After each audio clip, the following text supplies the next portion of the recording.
18th of April, provides something of a mid-year review of our performance. And I'm delighted to begin by confirming that we have already achieved beyond the stated targets of the ministry. I want in this regard to thank all my staff that continue to exert themselves in the protection, pursuit, and promotion of Kenya's national interest, both regionally and internationally. We do this at the bilateral level, we are doing this at the regional level, and we are doing this at the continental and the global levels. Nairobi continues to maintain its place of pride as a diplomatic capital. We continue to be a place of choice for convening and evolving global consensus on key agenda that affect all of humanity. A growing number of countries and high-level conferencing continues to take place in Nairobi, and in fact, we have become the standard bearer in terms of international conferencing, negotiation, and consensus building. Let me therefore begin on our bilateral relations.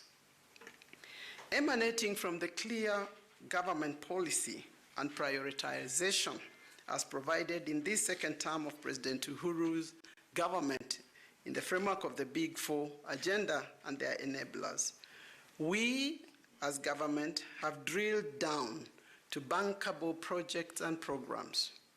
This clarity of the government's priority has helped us in continuing to align between them and our development partners, both bilateral and multilateral. In engaging with other countries and entities, we are urging them continuously to configure their relationship with Kenya within the framework of the Big Four agenda.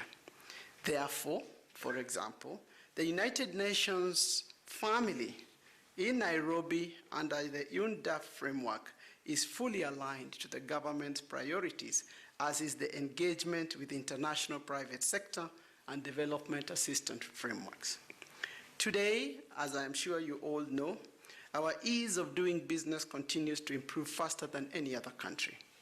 Given the improvements in the policy environment, we expect to move up from the current position of 61 globally in the coming report, which is due in October 2019.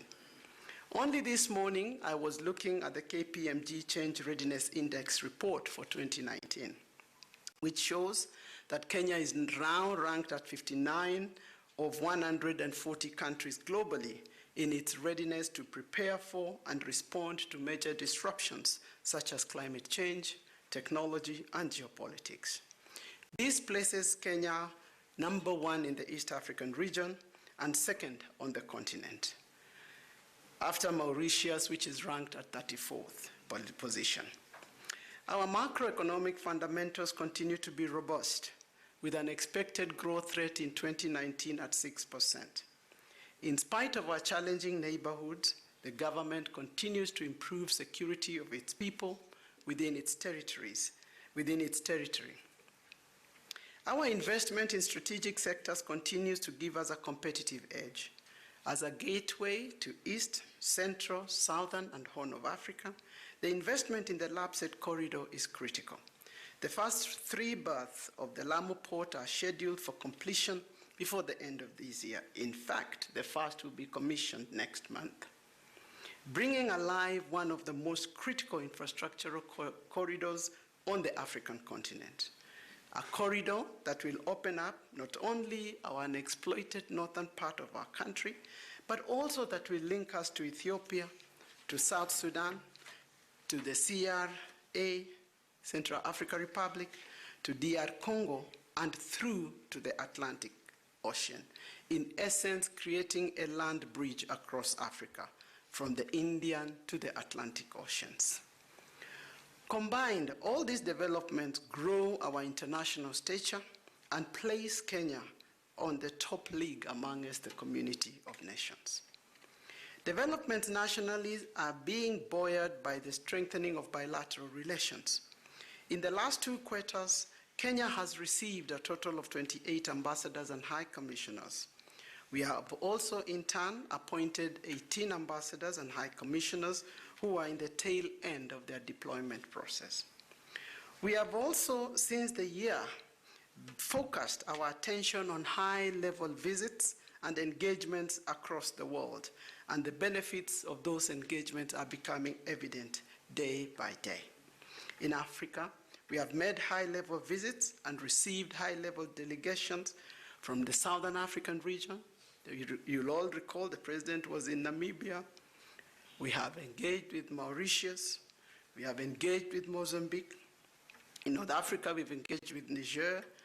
In Central Africa, we've been to the DR Congo, we've been to Congo B, we've been to Rwanda, we've been to Uganda, in the East African region, we've been to the entire of our neighborhood. We've been to Tanzania, Uganda, Ethiopia, Djibouti, Eritrea, Sudan. In the Middle East, we've been to the UAE, to Qatar. In France, in Europe, we have engaged with France and the UK. In Asia, we've been to China and Japan. In the Americas, we've been to the US for the bilateral strategic dialogue, as you'll all recall. We've been to Canada for the Women Deliver. We've been to the Caribbean, to Jamaica, to Barbados, and we've had an engagement with CARICOM countries. And this has been at the top level, being led by the president and having him receive his counterparts from across the world. At the ministerial level, the top leadership in the ministry continues to engage with our friends and partners from across the globe.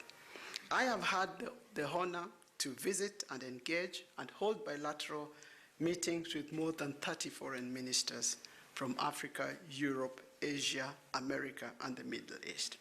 I have also had a chance to receive ministers and high-level representatives from around the world. Only yesterday, I received the Undersecretary, Honorable Tabatu Fletcher of the Foreign Affairs Ministry from New Zealand. Similarly, the Chief Administrative Office Secretary has engaged close to 10 of his counterparts from across the world, as has the Principal Secretary, who continues to engage across the continent and beyond in Europe and the United States. Our directors continue to engage with their counterparts, and our desk officers are monitoring the world on a 24/7 basis. The value of these engagements, as I've indicated, is self-evident. Kenya continues to be the investment destination of choice, and this you can see by the number of companies that continue to set shop in Kenya that is growing. But you're also having companies that are growing exponentially in terms of their portfolio in our shows. We also continue to open up new markets for our produce, particularly our agricultural produce. You will know that last week, our avocado, frozen avocado, which has become generally a large story around, landed in China, having met all the standards there. Negotiations for more than 12 other agricultural products for entry into the Chinese market are continuing and near completion. Yesterday, Mr. Fletcher was heading to Murang'a.